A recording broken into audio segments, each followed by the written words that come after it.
자, 그런데 오늘 날씨가 갑자기 막 추워졌네요. 아침까지만 해도 괜찮은데, 요번 주 주말까지 굉장히 춥다고 하네요. 그래서, 날씨 굉장히 추워지니까 감기 조심하시고, 건강 유의해서 옷 따뜻하게 입으시고, 일단 건강한 게 중요한 거니까, 옷 따뜻하게 입으십시오. 제가 좀 젊었을 때는 건강 뭐 이런 거 다 상관없이 이제 멋부린다고 옷을 좀 얇게 입고 다니고 했는데, 이제는 저도 건강보다는 음, 옷을 따뜻하게 입고 건강이 중요한 거죠. 멋보다는 잘못 말해요. 멋보다는 건강이 중요하니까 옷을 깔끔하게 입는 것도 중요하지만 좀 두툼하게 춥지 않게 감기 안 걸리게 이렇게 좀 따뜻하게 입는 것도 중요한 시기가 됐습니다. 그래서 건강 유의하시고 오늘 방송 들어가도록 하겠습니다. 반갑습니다. 자, 별풍당당님 시작부터 별풍선을 그냥 뻥뻥 날려주셨습니다. 자, 감사합니다. I love you. 자, 오늘은 K값 전략 22번째 전략인데 사실은 지난주에도 K값 전략을 했었는데 이게 중요한 전략이다 보니까 한 번 더 들어가도록 하겠습니다. 자, K값 전략.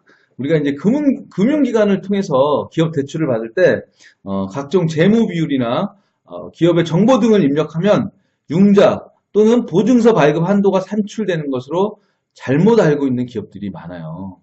잘못 알고 있는 기업들이 많은데 금융기관들은 이러한 프로그램을 사용하지 않습니다.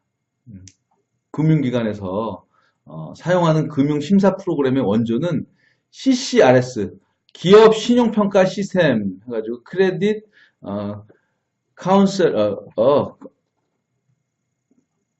카운셀링이네. 카운셀링 리커버리 서비스로 1000점 만점을 기준으로 몇 점이 산출되느냐는 식으로 기업의 신용평가 점수가 산출되는 방식입니다. 금융기관마다 이제 조금씩 다르겠지만 예를 들어 설정한 커트라인이 700점이라면 평가를 받는 기업의 기업 신용평가 점수가 700점을 통과하면 융보증이 되는 것이고 그렇지 못하면 탈락하는 것입니다.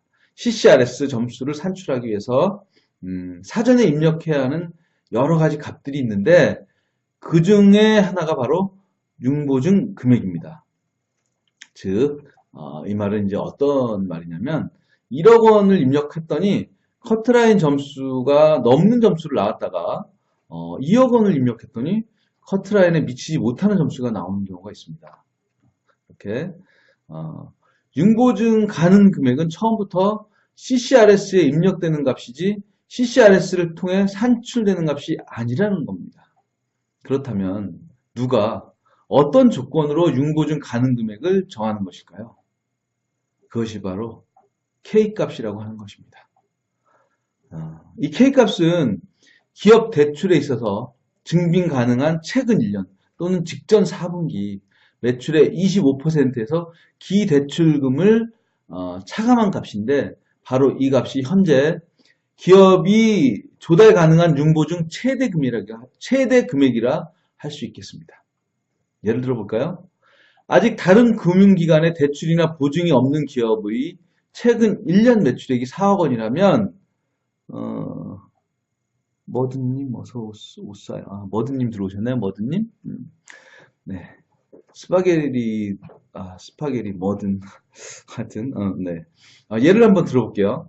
아직 다른 금융기관의 대출이나 보증이 없는 기관의 기업의 최근 1년 매출액이 4억 원이라면 지금 이 기업이 받을 수 있는 융보증 한도 금액은 얼마일까요?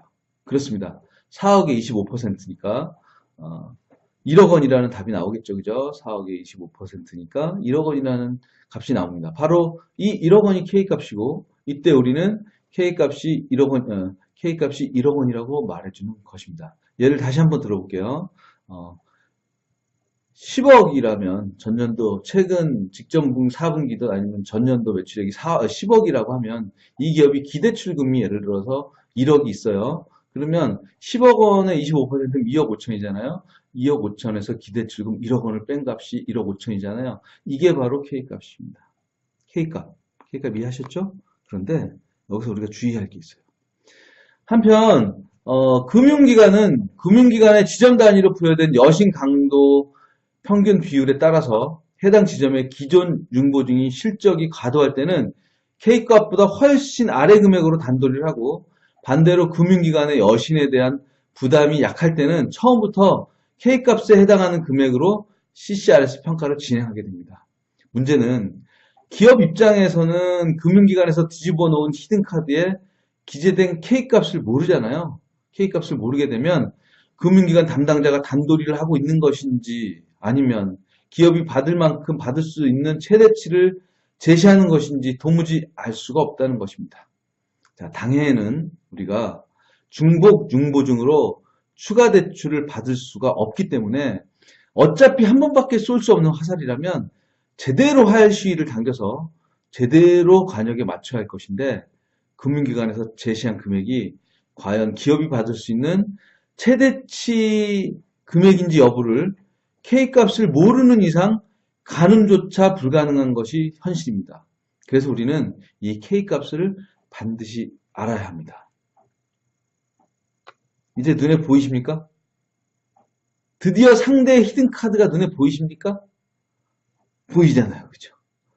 그 K값에 대한 히든카드, 우리는 알고 있죠. 자, 히든카드를 봤으면 우리는 여기서부터 중요합니다. 히든카드 알았죠? K값. 자, 그렇다면 지금부터 우리는 포커페이스를 유지해야 합니다.